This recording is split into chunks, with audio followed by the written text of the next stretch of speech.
along the Coulonge River that goes north, there were these massive pine, and they would cut them. So the lumber industry started booming.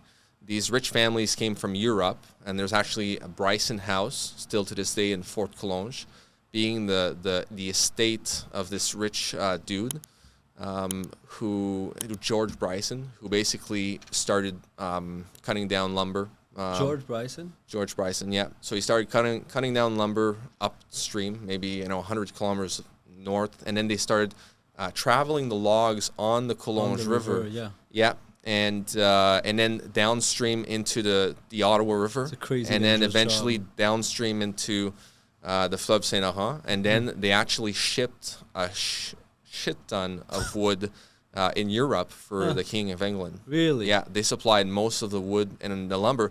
So Fort Coulonge became a lumberjack town, and some of my friends in high school, their grandfathers and families before that were either hunters, trappers, or a lot of people in the wood industry.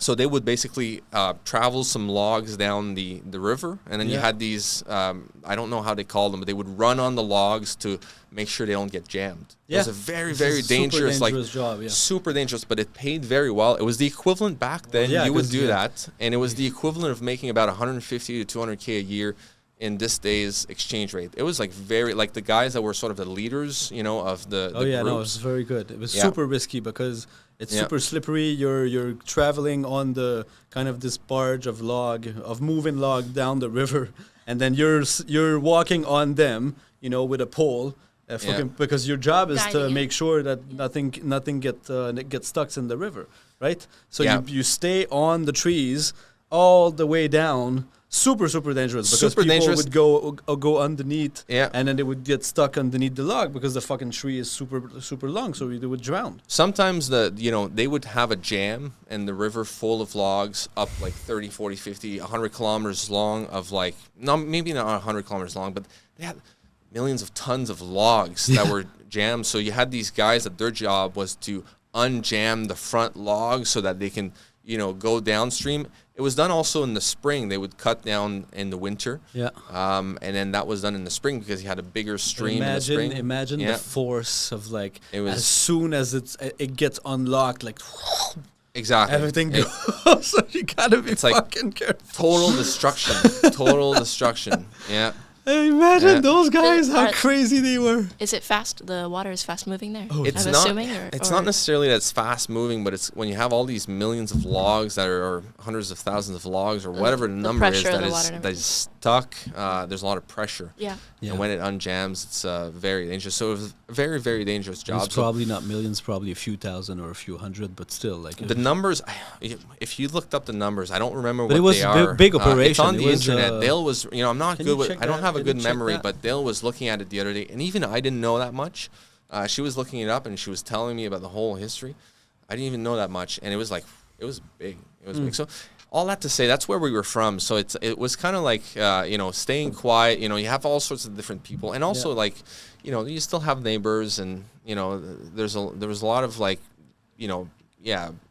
weed being grown on commercial, on properties that were owned by the government. So you had people that were involved in the areas, right, that you didn't really want people knowing, especially when you're sort of out in the woods. You want to keep it quiet, right? So at school, I would not talk about, us growing our own food, us, even hunting. You come from a small town where everybody hunts, so everyone talks about it, but it was you don't really... It was still different than what you were doing. It was still different than what we were doing, exactly. So you couldn't... Even hunting, you couldn't relate to the other kids. Yeah, exactly. It was kind of like people would go and hunt. For us, it was part of the lifestyle, right? It was done with a respect towards nature, right? So it was sort of like nature's providing. It wasn't this thing where you're like, oh, we're going to go kill some animals, which is what a lot of hunters do, right? It's sort of this sport where it's you're trying to kill something. It's fair.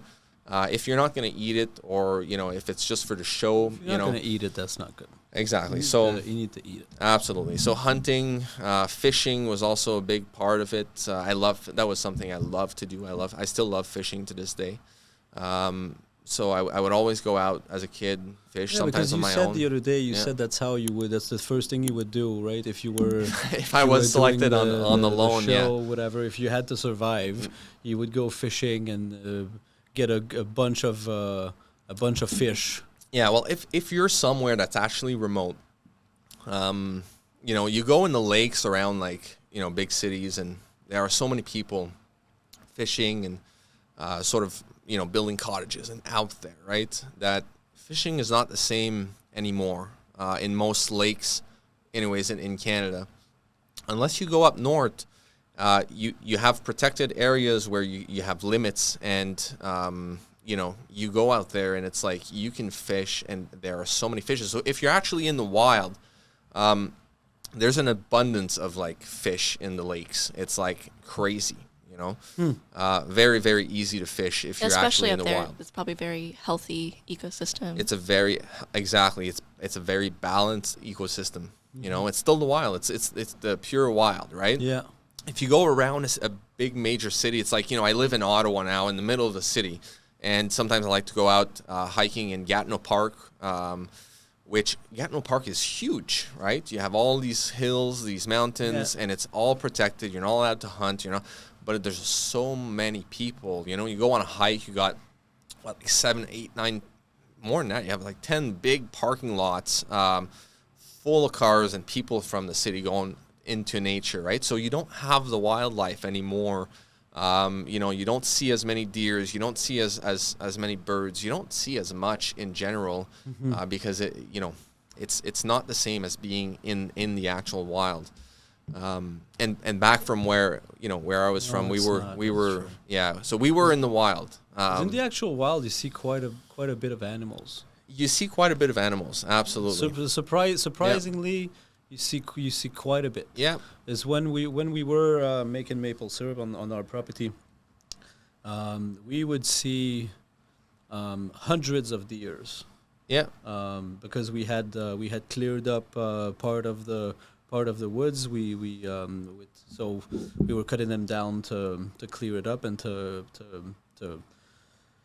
get the to get the maple tree connected to the system, right? Yeah. And then so when we want to open a new section of the sugar shack, that's what you do. You need to clear everything, and then you need to record everything. Yeah. And then one time there was one that was sleeping because it was in the winter time, right? Yeah. And we were cutting the trees. We were lumberjacking or whatever it is. and when we came in the morning, my dad had the Timberjack tractor, the huge one, and he backed on a deer. Like we killed fucking By accident. yeah, by That's accident. crazy, It was sleeping underneath some branches. That's when you know you have a deer problem. Yeah. Yeah, that was wild. Yeah.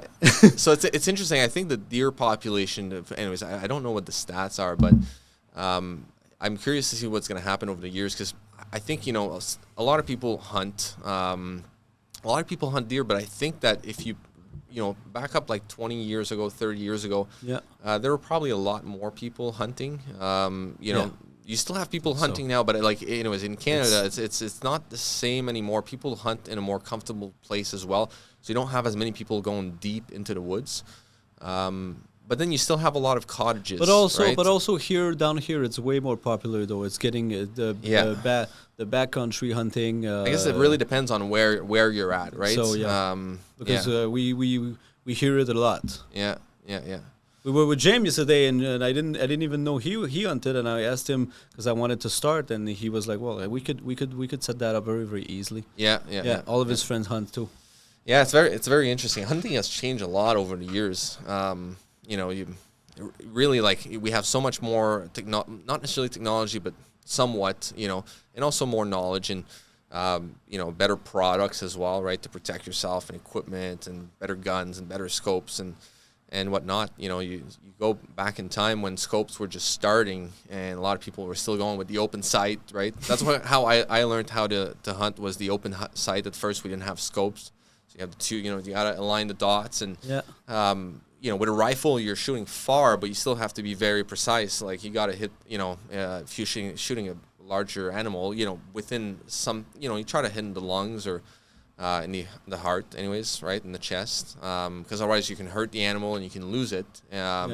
So yeah, there's a whole, and I think nowadays it's a bit more comfortable. A lot of people will set up things in areas where there's a lot of them, and also that I think there's a lot more. They control a lot more wildlife in Canada now, so I think it's the population I think is definitely growing.